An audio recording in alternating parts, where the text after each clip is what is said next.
রসুল পাক সাল্লাল্লাহু আলাইহি ওয়াসাল্লামের শাজারা অর্থাৎ ফ্যামিলি ট্রি হযরতে আদম আলাইহিস সালাম পর্যন্ত রসুল পাক পৃথিবীতে যে সমস্ত বাবাদের পৃষ্ঠ হয়ে মাদের রেহেম ওম্ব হয়ে পৃথিবীতে শুভাগমন করেছেন, এদের ব্যাপারে আলোচনা এবং এরা যে মুমিন ছিলেন এই প্রসঙ্গে আলোচনা গুরুত্বপূর্ণ। কিন্তু এটার একদিকে গুরুত্ব তো আছে, কিন্তু এই বর্তমান যুগে এর গুরুত্ব আরো অনেক গুণ বেড়ে গেছে, যেহেতু একটি দল টুপি দাড়ি দিয়ে রেখে মুসলমান দাবি করে, ইমানদার দাবি করে, তারা রাসূল পাক সাল্লাল্লাহু আলাইহি ওয়াসাল্লামের শাজরায়ে মুবারকের উপরে বিভিন্ন ধরনের মন গড়া উক্তি পেশ করে বলে মানুষকে বিভ্রান্ত করেছে। এমনকি ওয়াহাবিদের মৌলবী মিডিয়ার মধ্যে আমি দেখেছি, আপনারাও জানেন, সে পরিষ্কার ভাবে রাসূল পাকের মা বাবাকে জাহান্নামী বলেছে।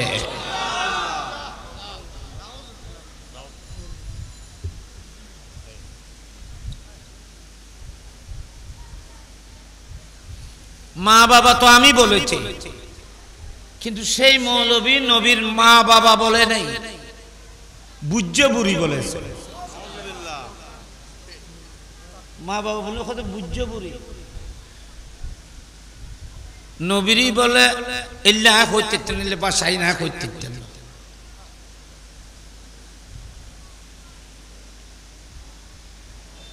তো যে যুগে রাসূল পাকের ওয়ালিদাইনে করিমাইন মা এবং বাবাকে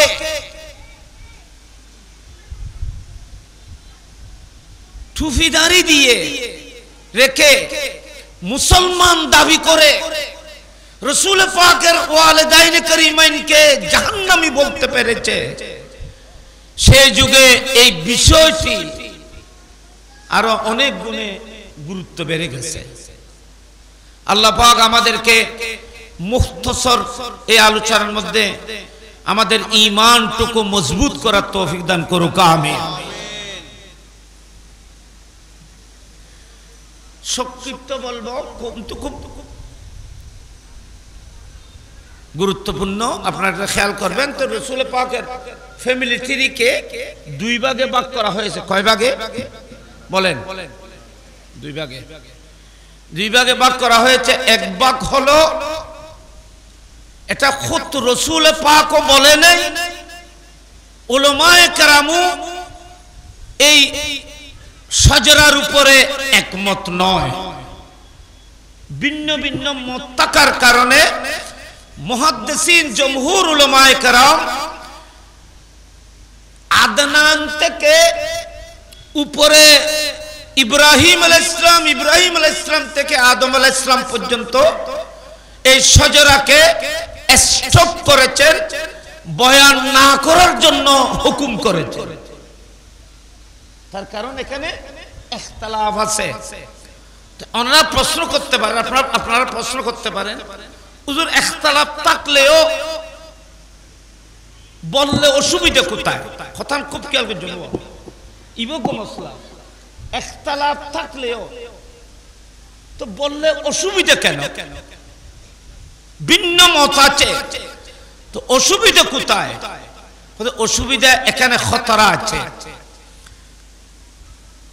ভিন্ন মত থাকার কারণে আপনি যদি কোন উলামায়ে কেরামের মতে যে শাজরাটি এটা যদি বয়ান করেন, তাহলে হয়তো নবীর ওয়ালিদ বা বাবা নয় এমন কোন মানুষ সিলসিলায় বয়ান হয়ে যাবে। রাসূল পাকের সিলসিলার মধ্যে, শাজরার মধ্যে হয়তো রাসূল পাকের সিলসিলার মধ্যে অন্তর্ভুক্ত নেই, এই ধরনের কোন মানুষ ইনক্লুড হয়ে যাবে, অথবা রাসূল পাকের সিলসিলায় অন্তর্ভুক্ত কোন ব্যক্তি বাদ পড়ে যাবে। রসুল পাকের শাজরার মধ্যে কাউকে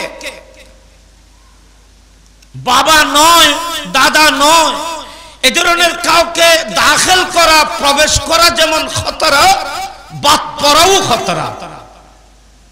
সেজন্য আদনান থেকে উপরে শাজরাকে উলামায়ে কেরাম কিতাবের মধ্যে লিপিবদ্ধ করেছেন, কিন্তু বয়ান করতে নিষেধ করেছেন।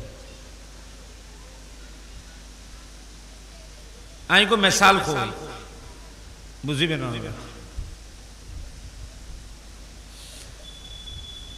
আল্লাহ ইবেকো মিসাল কই যে বুঝিবে নকই মিসাল নকই বুঝতেন না। আল্লাহ খোঁজ যে ইব্রাহিম আলাইহিস সালামের খোঁজ ইব্রাহিম ওয়া ইজ বাওয়ানা লিইব্রাহিম আল বাইতাল্লাহ খোঁজ সূরাতুল হজ। আমি ইব্রাহিম আলাইহিস সালামকে আমার ঘর বাইতুল্লাহ শরীফের যখন এরিয়া ঠিক করে দিয়েছি, তো বাইতুল্লাহ শরীফের এরিয়া সীমানা আল্লাহ কেন ঠিক করে দিলেন?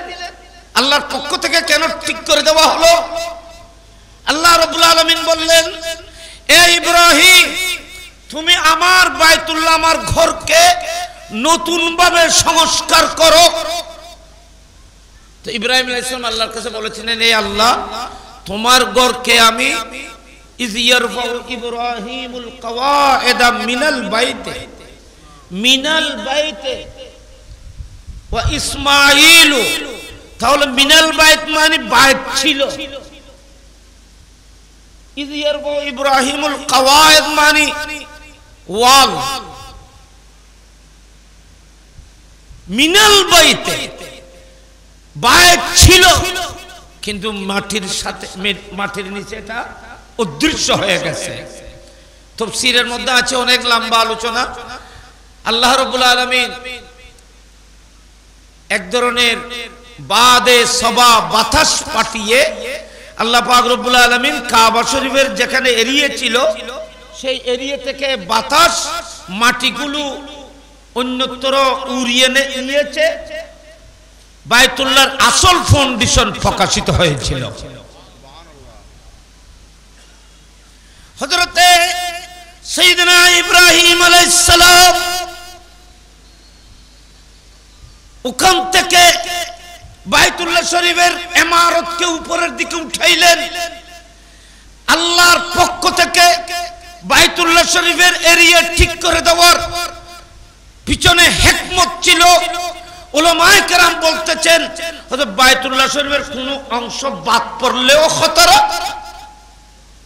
কোনো অংশ বাদ পড়লেও খতরা, আর কোনো অংশ বাইতুল্লাহর অংশ নয়, এ ধরনের কোনো অংশ বাইতুল্লাহর ভিতরে প্রবেশ করলেও খতরা। সেই জন্য হুদুদে কাবা আল্লাহর পক্ষ থেকে ঠিক করে দেওয়া হয়েছিল।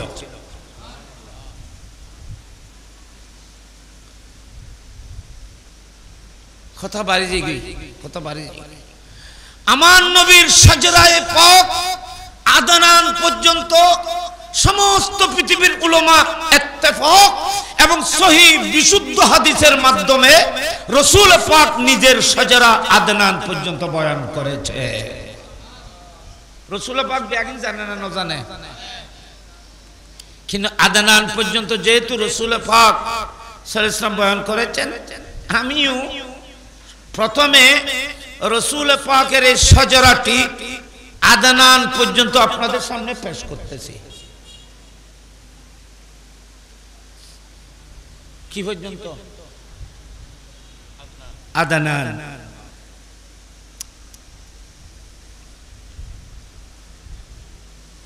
বিসমিল্লাহির রহমানির রহিম।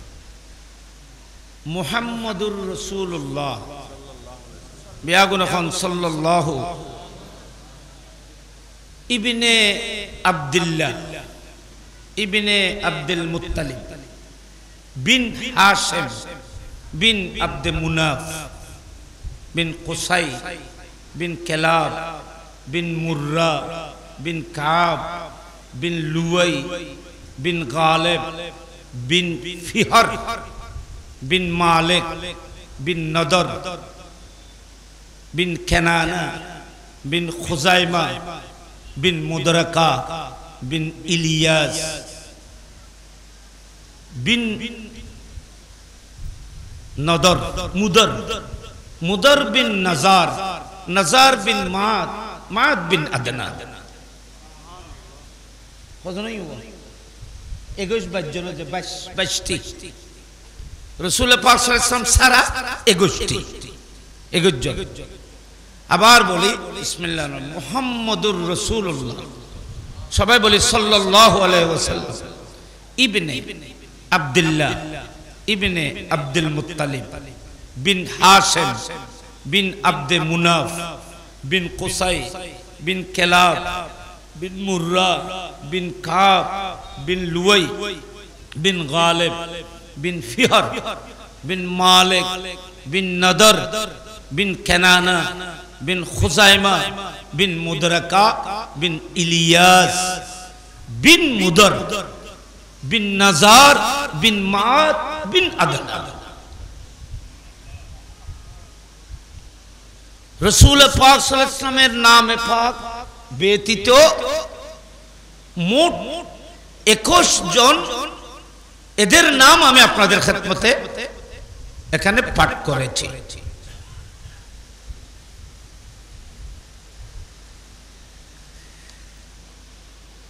আদনানের বাবার নাম উদ্দা বা উদদ। এভাবে ওনার নাম থেকে শুরু করে হযরতে নূহ আলাইহিস সালাম পর্যন্ত, ইব্রাহিম আলাইহিস সালাম পর্যন্ত, ইব্রাহিম আলাইহিস সালাম থেকে যেমন ইব্রাহিম আলাইহিস সালামের বেটা হযরতে সাইয়্যিদনা ইসমাঈল আলাইহিস সালাম, ইসমাঈল আলাইহিস সালামের বেটা কায়সার,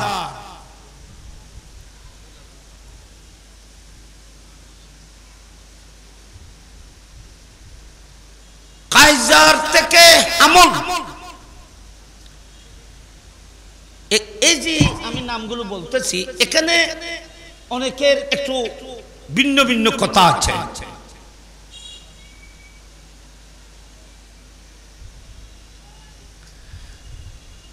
আদনানের বেটা হলো মাদ, মাদের বেটা হলো নাজার। নাজার মানে লিখতেছেন আন নাজার বামানা কলিল। নাজার মানে কি? কলিল। কলিল মানে কম। ইবরানি হবে নয়তো সুরিয়ানি কোন ওনার নাম হবে। সে নাজার শব্দে অর্থ হলো কলিলুন, কম। মাদের সেই বেটা নাজার, এর নামকরণ করা হয়েছিল কলিলুন, কম। ওনার নাম কম কেন নামকরণ হলো, এটা বলার পিছনে একটা কারণ আছে, আমি আপনাদেরকে এটা পরিষ্কার করব। কমের জন্য বলা হয়েছিল যে মাদের বেটা নাজার যখন পয়দা হয়েছিল, রাসূল পাকের নূর উনার চেহারার মধ্যে পরিষ্কার ভাবে দেখা গিয়েছিল।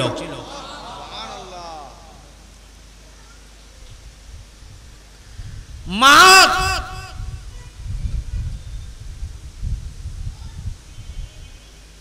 উনি রাসূল পাকের নূর পাক সুন্দরভাবে যেভাবে ওয়াদা করা হয়েছে, পূর্বপুরুষের মাধ্যমে যে কন্ডিশন দেওয়া হয়েছে, সেই কন্ডিশন মোতাবেক রাসূল পাকের নবুয়তের নূরে পাক যথাযথভাবে নাজারের কপালে ট্রান্সফার হওয়ার খুশিতে তিনি নাজারের বেলাদত মিলাদের খুশিতে সেই যুগে 1000 উট জবে করেছিলেন। 1000 উট জবে করে তিনি নাজারের মিলাদ উদযাপন করেছেন। তখন মানুষেরা, মক্কার মানুষেরা বলেছিল,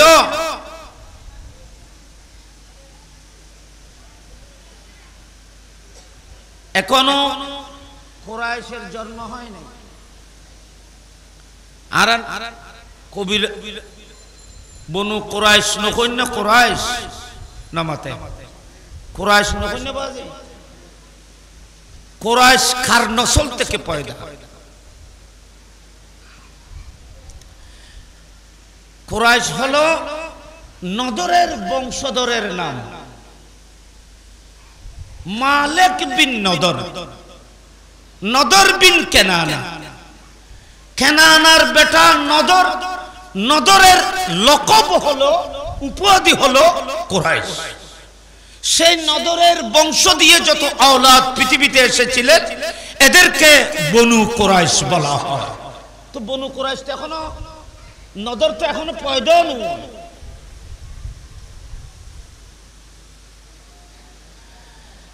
নজার এর আগে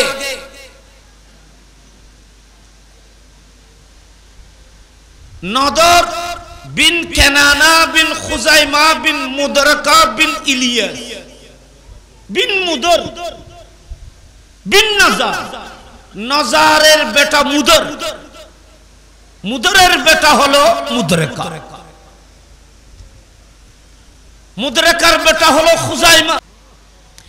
ইয়াজিদ বনু উমাইয়া, আবু সুফিয়ান, আমিরে মুআবিয়া রাদিয়াল্লাহু তাআলা আনহু, এই ধরনের উমাইয়া বংশের আওলাদ, আব্দুস শামসের আওলাদ। সেই জন্য রাসূল পাক বনু হাশিম এবং আব্দুস শামসের আওলাদের মাঝে কিয়ামত পর্যন্ত তলোয়ারের যুদ্ধ চলবে। ওই ফিতরত ওই ওই গিয়ে খাম। আচ্ছা ইন গল্লু হনে বিয়াগিন আল্লাহর হুকুম, ইন বিয়াগিন কি নামাতে তার বিয়াগিন কি? হাশিম থেকে পৃথিবীতে রাসূল পাক সাল্লাল্লাহু আলাইহি ওয়াসাল্লাম পৃথিবীতে এসেছেন এই বংশ দিয়ে।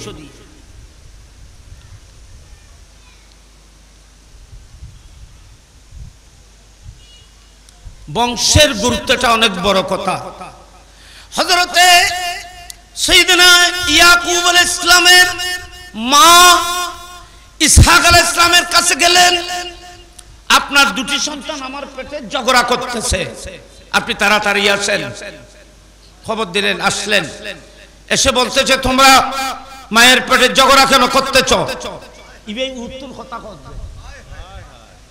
ইসহাক আলাইহিস সালামের মার ফেরল বাচ্চা আল্লাহ কথা কর, কেন ঝগড়া করতেছ? হযরতে ইয়াকুব আলাইহিস সালাম বলতেছে আব্বা পৃথিবীতে আমি আগে আসব। ওনার ভাই বলতেছে আব্বা আমি আগে আসব। তো হযরতে ইসহাক আলাইহিস সালাম বলতেছে বাবা ইয়াকুব তুমি পরে আসো, উনি আগে আসবে। তুমি পরে আসো, উনি আগে আসবে। আব্বা না আমি আগে আসব। তোমরা মায়ের পেটে চেষ্টা করবে, আমি তোমাকে বলছি পরে আসার জন্য, এটা আল্লাহর নির্দেশ। তো আল্লাহর নির্দেশ পাওয়ার পরে, উনি বলার পরে ইয়াকুব আলাইহিস সালাম শান্ত হয়েছিল।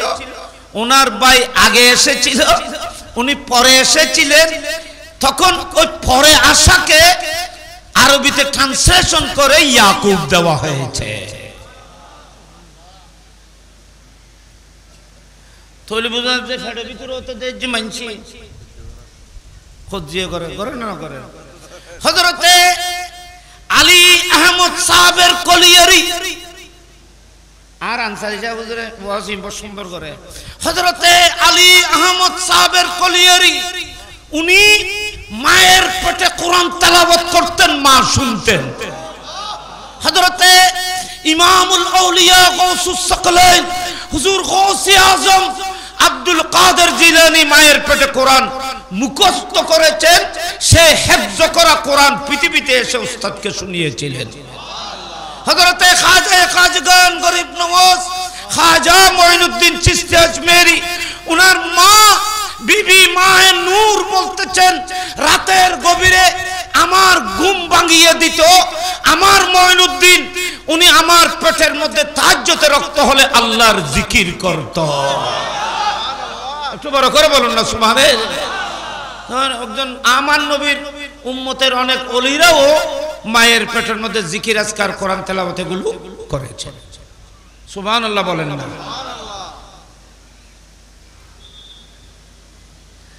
ইন হাজার হাজার মিসাল। তা যাই হোক, আমি আর এদিকে আর কথা যাব না, কথা অনেক বেড়ে যায়। আমার নবীর কথা দেখেন, আমার নবী নফারি আবার কথা আর তো আর কেন আইতুল আর কেন আইজি আমার নবী পূর্ব বংশধর হযরতে আদনানের বেটা মাত, উনি যখন জন্মগ্রহণ করেছিলেন কিতাবের মধ্যে আছে মাদের কপালের মধ্যে রাসূল পাকের নূর পাক দেখা যেত। উনি রাস্তা দিয়ে, যে রাস্তা দিয়ে হাঁটতেন সেই রাস্তার পাথর গাছপালা তরুলতা পাখিরা পশুরা ওনার কদমে এসে সজদা করত। বড় করে বলুন সুবহানাল্লাহ। আপনারা বলেন তো নবীর ওয়ালিদ হযরতে মাত ওনাকে যে গাছ সজদা করেছিল, পাথর সজদা করেছিল, ওনারা কি কাফের ছিলেন? বলেন কাফের ছিলেন? কোন কাফেরকে সম্মান করা যাবে? বলেন কোন কাফেরকে সম্মান করা যাবে? কোন কাফেরের সম্মান আছে? নাই। কি কোরআন বলতেছে ইন্নাল ইজ্জাতা লিল্লাহি ওয়া লিরাসূলিহি ওয়া লিল মুমিনিন। আল্লাহ কোরআন পাকের মধ্যে বলতেছেন ইজ্জত নবীর জন্য, ইজ্জত আর সম্মান নবীদের জন্য, ইজ্জত আর সম্মান আপনারা ঈমানদার মুমিনের জন্য। তাহলে বোঝা যাচ্ছে ওনাকে গাছ সজদা করত, তাজিম করত, ইজ্জত আর সম্মান করত। তাহলে গোটা পৃথিবীকে আল্লাহর কুদরতের মাধ্যমে এটা অবহিত করেছেন। আদনান যেমন মুমিন ছিল, ওনার বেটা মাত এরাও মুমিন ছিল, রাসূল পাকের নসলে পাক সবাই মুমিন ছিল, সেই জন্য গাছপালা তরুলতা তাদেরকে ইজ্জত করেছিল। নবীর নসলে পাক যে মুমিন ছিলেন এর ইবজ্ঞ দলিল। তো আমি যেটা বলতে চেয়েছি, সে মাত রাস্তা দিয়ে যখন হাঁটতেন ওনার চেহারা দিয়ে রাসূল পাকের নূর প্রকাশ্য দেখা যেত।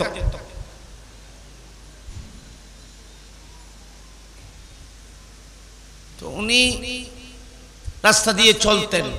কিতাবের মধ্যে লিখতেছেন অনেক সময় রাসূল পাকের তাসবিহর আওয়াজ, রাসূল পাক সাল্লাল্লাহু আলাইহি ওয়াসাল্লাম যে তাসবিহ পড়তেন, আল্লাহর জিকির করতেন, তখন উনি মাদের পৃষ্ঠে থেকে রাসূল পাক আল্লাহর জিকির করতেন, মানুষেরা শুনতে পেত। তো রাসূল পাকে জিকির করে যে যার ফিরুত্তা আইরে নবী জিকির করে নিবে কাফের হতে না। হাদিসে পাকি নাই, হাদিস না করেছি বললাম বইবার হাদিস পড়িবেলে কেনা কষ্ট নাও না, ভুলে গেলি আবার সমীক্ষা।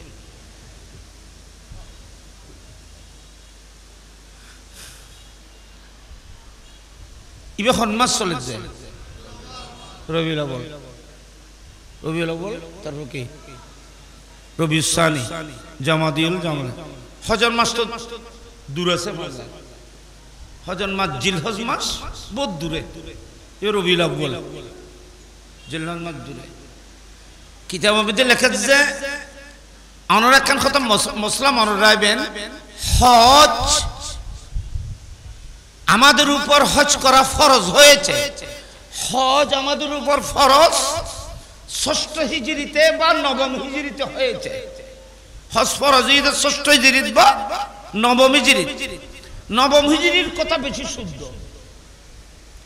হজ ফরজ হয়েছে, কিন্তু হজের কার্যক্রম আদম আলাইহিস সালাম থেকে শুরু হয়েছে। বাইতুল্লাহ শরীফের হজ গ্রহণ কোন নতুন ন। 1,24,000 নবী, এদের মধ্যে কিছু নবীরা 300-350 নবীর জন্য বাইতুল মুকদ্দাস শুধু তাদের নামাজের কিবলা ছিল, কিন্তু মূসা আলাইহিস সালামও বাইতুল্লাহর হজ করতে আসতেন। হজের জন্য বাইতুল্লাহ শরীফ হজের কেন্দ্র ছিল। ওনারা সমস্ত পৃথিবীর নবীরা বাইতুল্লাহ শরীফের হজ করেছেন। হযরত সাইয়্যিদুনা আদম আলাইহিস সালাম আল্লাহর ঘর বাইতুল্লাহর হজ করেছিলেন।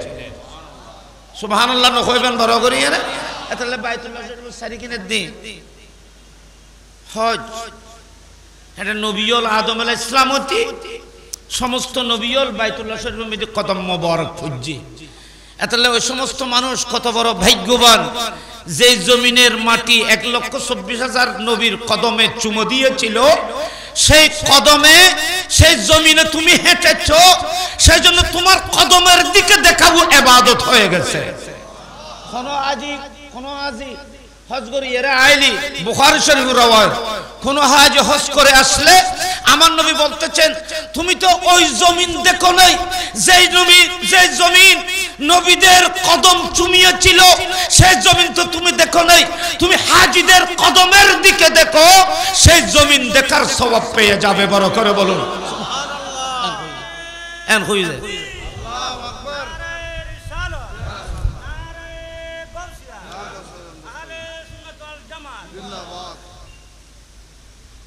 তো কোরআন শরীফের মধ্যে ওগো গিয়া আছে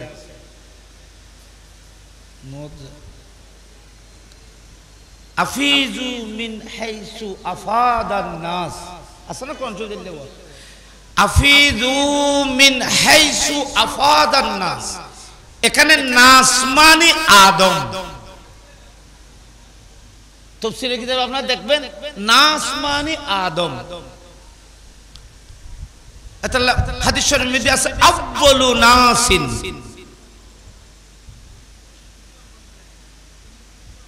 হযরত আদম আলাইহিস সালামকে আউয়ালু নাসিন বলা হয়েছে হাদিসে পাকে। সর্বপ্রথম নাস হলো আদম আলাইহিস সালাম।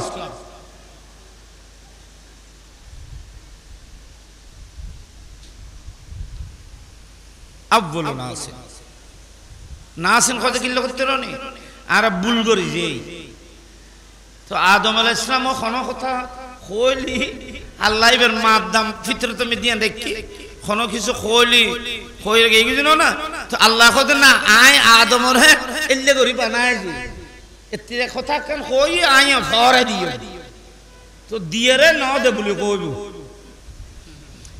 এখাসলতন মানুষ ভিতর আইছে যে বাফত তর খাইছে বে।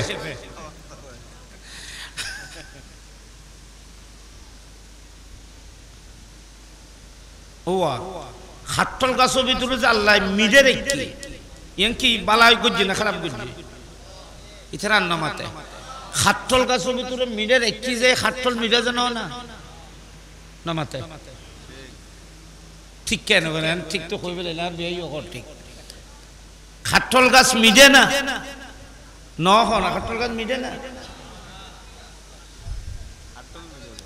খাট্টলের ভিতর মিডে, খাট্টল গাছের ভিতর মিডিয়া নেই। আল্লাহ খাট্টল গাছের ভিতর যে খরচ যে জিনিসটি যে লালাটি আমি রেখেছি এটাকে আমি কাঁঠালের ভিতরে মিষ্টিতে পরিণত করি। খাট্টল গাছের মিডিয়া আইলে খাট্টল মিডিয়া নইতো, খাট্টলের ভিতর খরর আগুনে খাট্টল মিডিয়া হয়ে যাচ্ছে। কথা বুঝতে লিখুন না না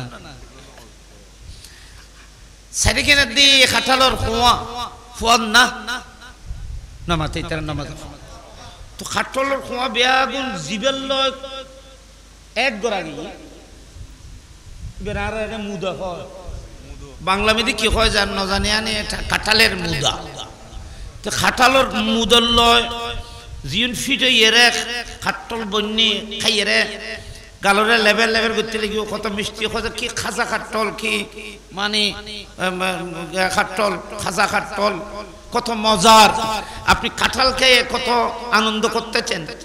কাঁঠাল যেই মুদের সাথে সম্পর্ক রেখে মিষ্টি হয়েছে সেই মুদ খেয়ে দেখেন, যখন যে মুদ হইবে মিষ্টিও নাছিল। আল্লাহ পাক রব্বুল আলামিন বলতেছেন না তুমি আর তোমার মত হলো তোমার যুক্তি হলো যেহেতু কাঁঠালগুলো কাঁঠালের এটা কে কোয়া বলে না কি বলে কোয়া, আচ্ছা কাঁঠালের এই কোয়াগুলো এত সুন্দর মিষ্টি। আল্লাহ বলতেছেন আমি কোয়ার ভিতরেও মিষ্টি ছাড়া রেখেছি, কুয়ার বাইরেও মিষ্টি রেখেছি, মিষ্টি ছাড়া রেখেছি। আমি যদি মুদার মধ্যে যদি খোশ এবং সেই কুওয়াত যদি সৃষ্টি না করতাম তাহলে আমি আল্লাহ রাব্বুল আলামিনের কুদরত প্রমাণ হতো না। আমি আল্লাহ সেই কাঁঠাল থেকে মুদা থেকে আমি মিষ্টিওয়ালা জিনিস সৃষ্টি করেছি, আবার সেই মিষ্টির পেটের ভিতরে আমি বিচি সৃষ্টি করেছি যার মধ্যে কোনো মিষ্টি না। আল্লাহ বলতেছেন আমি আল্লাহ ওই প্রভু যিনি মানুষ থেকে নূর বানাইতে পারে, আবার নূর থেকে ইনসান তৈরি করতে পারে। পৃথিবীর কোন মানুষ যেন এটা না বলে মা আমেনা মানুষ ছিল, আব্দুল্লাহ মানুষ ছিল, সেই মানুষের পেটে নূর কিভাবে আসলো এটা আল্লাহ জবাব দিয়েছেন। কাঁঠালের ভিতরে বিচি কিভাবে আসলো? বড় করে বলুন সুবহানাল্লাহ, আরো বড় করে বলুন না সুবহানাল্লাহ। মুদের মধ্যে কাঁঠাল কিভাবে আসলো? তুই আগে খাটল বুঝে নিছ, बाद में रसूल को समझोगे। इन लेखता ठाल तो आदम अलैहिस्सलामेर ভিতরে জিয়ান রাখি ইয়ান আর আল্লাহ নিয়ামত বানাই দিয়ে যায়, ইয়ান বদদুয়া ন, ইয়ান গুনাহ ন, এটা গুনাহ নয়, এটাকে গুনাহ বলতে পারবো না।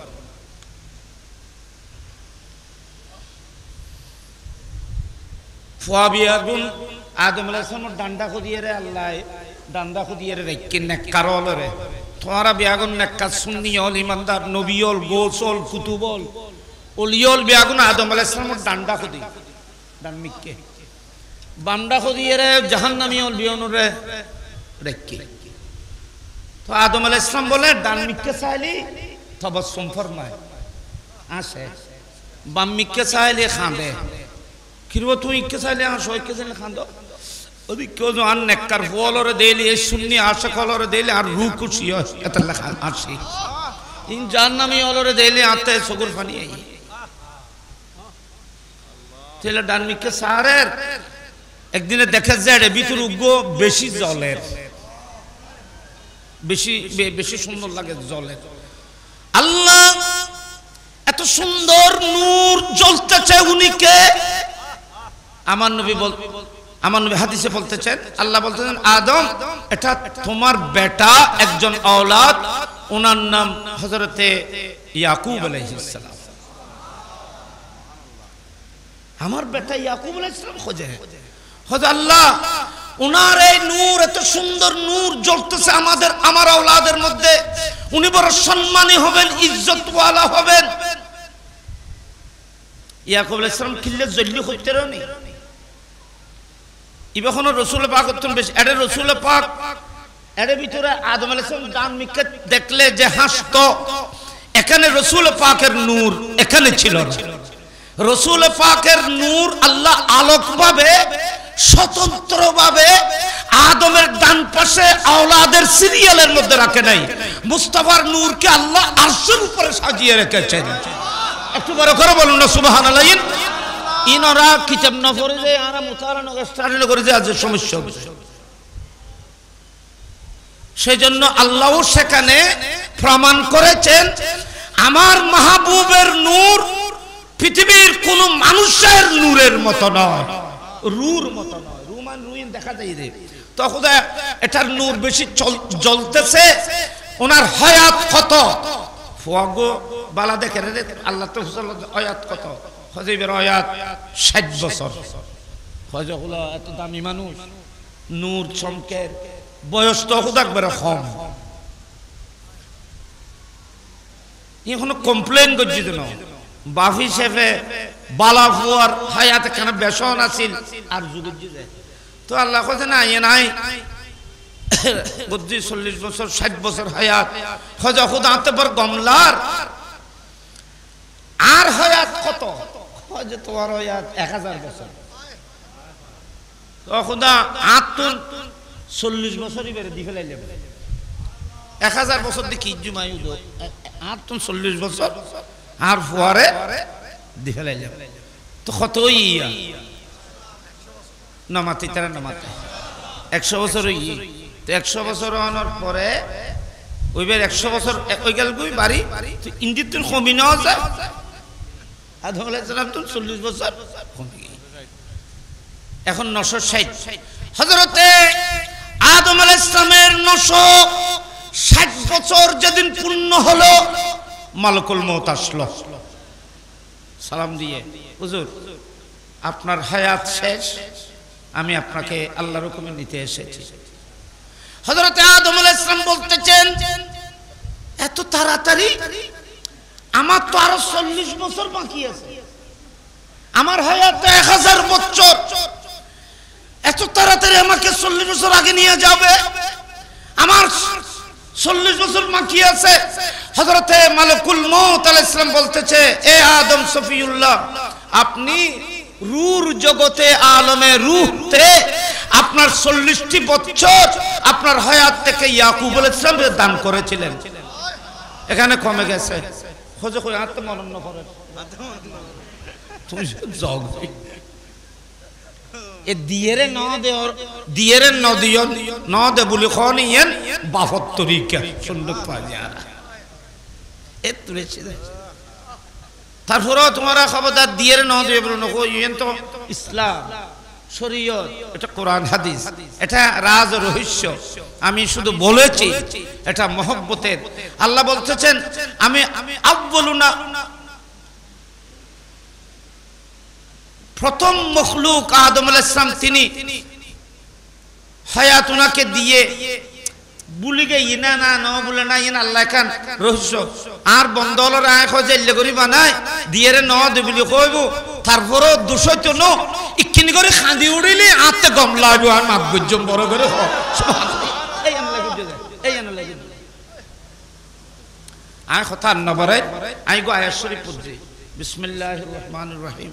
কথার আই কোন সময় সুযোগ ফেলে বিষয় আর দিবে আল্লাহ কোরআন শরীফের মধ্যে কি কর, ওয়া তাওয়াক্কাল আলাল আজিজির রহিম।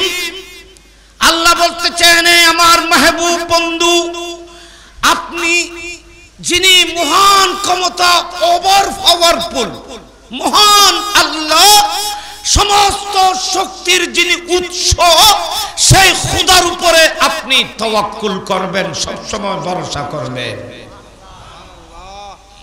আমি আল্লাহ আজিজ, আমি আল্লাহ রহিম। মাহবুব, আমি একদিকে অল মার্সিফুল, আমি আরেকদিকে ওভার পাওয়ারফুল। সমস্ত শক্তির উৎস আমার হাতে এবং সমস্ত দয়ার খজিনাও আমার কাছে। মাহবুব, তাওয়াক্কুল আমার উপর করবেন, আমার দিকে মুতাওয়াজ্জহ হবেন। দয়া মেহেরবানি সাগরও আমার কাছে, কুদরতের সাগরও আমার কাছে। আপনাকে কাহারও মুহতাজ হতে হবে না। আর একটা কথা মনে রাখবেন মাহবুব, আল্লাযী ইয়ারাকা হিনা তাকুম। এ মাহবুব, ওই মহান আল্লাহ যিনি আজিজ এবং রহিম, সেই মহান আল্লাহ আপনাকে সবসময় কুদরতের চোখে দেখে আছে। এখানে বড় করে হয় না সুবহানাল্লাহ। মাহবুব, আপনার চলাকে আমি দেখতেছি, আপনার উঠাকে দেখতেছি, আপনার বসাকে দেখতেছি। দেখার আরেকটা অর্থ হলো ওয়াইন খেয়াল করো, ইয়েন খেয়াল করো, হিনা আল্লাযী ইয়ারাকা হিনা তাকুম।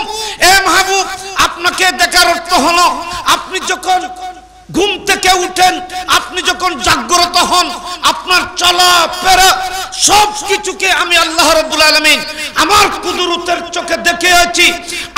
আদম আলাইহিস সালামের পৃষ্ঠ থেকে মা আমেনা পর্যন্ত বাবার পৃষ্ঠ দিয়ে আসা সব কিছুকে আমি আল্লাহ আমার কুদরতের নজরে দেখতেছি। সুবহানাল্লাহ। এক তরজমা, বহুত তরজমা আছে। ওয়া তাকাল্লুবাকা ফিস সাজিদিন, ওয়া তাকাল্লুবাকা ফিস সাজিদিনের অনেক তাবিল, অনেক তাফসীর। আমি এখানে হযরত আব্দুল্লাহ ইবনে আব্বাস রাদিয়াল্লাহু তাআলা আনহু তাফসীরটা পেশ করতেছি। সমস্ত উলামায়ে কেরাম জানেন, সমস্ত জ্ঞানীরা জানেন। হযরত আব্দুল্লাহ ইবনে আব্বাস রাইসুল মুফাসসিরিন, উনি বলতেছেন ওয়া তাকাল্লুবাকা ফিস সাজিদিন মানে আমার নবীর আব্বা আদম আলাইহিস সালাম থেকে হযরতে আব্দুল্লাহ রাদিয়াল্লাহু তাআলা পর্যন্ত যত বাবার পৃষ্ঠ দিয়ে এসেছেন, যত মায়ের পেট মুবারক দিয়ে পৃথিবীতে এসেছেন, এরা সবাই সাজিদিন ছিল, ইবাদতকারী ছিল, আল্লাহর ইবাদতকারী ছিল, মুমিন ঈমানদার ছিল। আল্লাহ বলতেছেন মাহবুব, আপনি আদমের পৃষ্ঠ থেকে শীষের পৃষ্ঠে আসতেছেন, আমি আল্লাহ দেখতেছি। আপনি মায়ের পেট থেকে আরেক পেটে আসতেছেন, আমি দেখতেছি। আমার কুদরতের চোখে, আমার হেফাজতে আপনি আদম থেকে মা আমেনা পর্যন্ত এসেছেন। বড় করে বলুন সুবহানাল্লাহ। সাজেদিনের পেট দিয়ে, সাজেদিন মানে বুঝছো না, নামাজ পড়িয়ে, ইবাদত করিয়ে, সিজদা করিয়ে। মাহবুব আপনার কোনো ওয়ালেদ, আপনার কোনো মা, আপনার কোনো বাবা কোনো গায়রুল্লাহকে কোনোদিন পূজা করে নাই, কোনো শিরিক করে নাই, কোনো কিছু করে নাই। আচ্ছা কথা বাড়ি গেল, বাড়াইতে গেলে সময় মর তো আর আয়াত কই এখানে ইয়ান শেষ করছে রে। ওয়াল্লাহু আলামু, ওয়াল্লাহু আলামু হাইসু ইয়াজআলু রিসালাতাহু। কোরআন শরীফ আয়াত না, ওয়াল্লাহু আলামু হাইসু ইয়াজআলু রিসালাতাহু। আল্লাহ বলতেছেন আমি আল্লাহ পৃথিবীর মানুষদের থেকে ভালো মানুষগুলো সিলেক্ট করি পবিত্র জিনিস রাখার জন্য, পবিত্র পাত্রের ব্যবস্থা করেছি। আল্লাহ বলতেছেন আমি রিসালাতের মতো পবিত্র নিয়ামত যাত্রার পেটে এবং পৃষ্ঠের মধ্যে দেব না। আমি আল্লাহ রিসালাতের মতো পবিত্র নিয়ামত রাখার জন্য, ফিট করার জন্য আমি সেইভাবে পাক এবং পবিত্র মা এবং বাবার ব্যবস্থা করেছি। আমার নবী বলেছেন বুইস্তু মিনাল করনিল্লাযী মিন খায়রিল কুরুনে করনান ফাকরানান। আমার নবী হাদিসে পাকে বলতেছেন আদম আলাইহিস সালাম থেকে শুরু করে আল্লাহ পাক আমাকে করনান গোত্র গোত্র করে, দল দল করে, এক বাবার পৃষ্ঠ থেকে আরেক বাবার পৃষ্ঠে তৈয়বান আসলাবিত তৈয়বাত ও আরহামিত তাহিরাত, আমার পবিত্র বাবার পৃষ্ঠ দিয়ে এবং পবিত্র মাদের রেহেম দিয়ে আল্লাহ পাক আমি রাসূল পাককে পৃথিবীতে প্রেরণ করেছেন। খুদ রাসূল পাক হচ্ছে আর মা বাপ বেয়াগুন পাক এবং পবিত্র আছেন। এর ভিতরে নাফাকির, এর ভিতরে নজসির, নাজাসতর, কুফরির, গুনার কোন রকমের অবকাশ নওয়াসিন। ইন্নামাল মুশরিকুনা নজসুন। আপনারা জানেন কোরআনে পাক বলতেছেন মুশরিক যারা কাফের এরা নাপাক, আর আমার নবী বলতেছেন আমার সমস্ত বাবারা পাক, আমার সমস্ত মায়েরা পাক। তাহলে বোঝা যাচ্ছে রাসূল পাকের মা বাপ মুশরিক কাফের হতে পারে না। বলেন নবীর মা বাপ মুশরিক হতে পারে? আমাদের প্রিয় নবীর সমস্ত ফ্যামিলি ট্রি ঈমানদার, মুত্তাকি, পরহেজগার। এর উপরে আলা হযরত আজিমুল বরকত ইমামে আহলে সুন্নাত, এর উপরে কোরআনে পাক থেকে 10টি কোরআনের আয়াত থেকে ইস্তেমবাদ করেছেন। বড় করে বলুন সুবহানাল্লাহ। এগুলো সম্পর্কে অনেক আলোচনা উলামায়ে কেরামের জবানে শুনবেন। আমি আপনাদেরকে আর কষ্ট দেব না, আপনাদের খেদমতে দোয়া চাইতেছি, হুজুর উলামায়ে কেরামদের খেদমতে দোয়া চাইতেছি। সবাইকে মোবারকবাদ জানাই। আল্লাহ পাক আমাদেরকে সবাইকে আহলুস সুন্নাত ওয়াল জামাতের উপর অটল অবিচল থাকার তৌফিক দান করুক, আমিন। আমাদের আকীদা হলো রাসূল পাকের ওয়ালিদাইনে কারীমাইন, মা বাবার তো কথাই আছে। আপনারা বলেন রাসূল পাকের মায়ের নাম কি? বলেন আমেনা। আপনারা বলেন পৃথিবীর কোন কাফেরের কোন মহিলার নাম আমেনা আছে? আমেনা মানে তো আমনুন থেকে, ঈমান থেকে। দেখেন অলৌকিক ভাবে আমার নবীর আব্বা জানে আম্মা জানের নাম আমেনা। আমেনা মানে আমনুন থেকে, ঈমান থেকে আমন, উনার নামই আমেনা। হযরতে আব্দুল্লাহ, এটা তো কোন ইসলামের যুগ না। হযরতে খাজা আব্দুল্লাহ রাদিয়াল্লাহু তাআলা আনহু উনি তো ইসলামের যুগ পায় নাই। রাসূল পাক সাল্লাল্লাহু আলাইহি ওয়াসাল্লামকে সহিহ রওয়ায়াত মোতাবেক আমার নবীকে উনি দেখে নাই, জাহিরি ভাবে পৃথিবীর হায়াতের মধ্যে দেখে নাই। রাসূল পাককে দেখে দেখে কলমা পড়ে নাই, কিন্তু ওনার নাম আব্দুল্লাহ। বলেন ওনার নাম কি? আব্দুল্লাহ কি কাফেরের নাম না মুসলমানের নাম? ওই মাওলানা কত বড় বিয়াকল, কত বড় জাহেল মূর্খ, যেই নবীর নাম পাক, যেই নবীর ওয়ালিদে মুকররম বাবার নাম আব্দুল্লাহ, যেই নবীর মায়ের নাম আমেনা, ফিতরাতান আল্লাহ পাক রব্বুল আলামিন এরা যে মুমিন ইমানদার ছিল এটার উপর আল্লাহ পাক কুদরতি ভাবে দলিল কায়েম করে রেখেছে। আমেনা কোন নাম বদললে জানো? মা বাপে দিয়ে দেন আমি ইয়েন কোন নবী বদললে জানো? মার নাম কিরব বাবার নাম আব্দুল্লাহ, ইয়েন নবী আর নবী বদললি না? তা আল্লাহ কত তোরা ইয়তুন শিখ গেল আমার মা, আমার নবীর মায়ের নাম, আমার আল্লাহ বলতেছেন আমার মাহবুবের আম্মার নাম আমেনা, এটা ঈমান থেকে মুস্তক, আর আমার মাহবুবের বাবার নাম আব্দুল্লাহ, এটা মুসলমানের নাম। আমার নবী সেজন্য বুখারী শরীফের হাদিসে বলেছেন আল্লাহর কাছে সবচেয়ে প্রিয় নাম আব্দুল্লাহ এবং আব্দুর রহমান।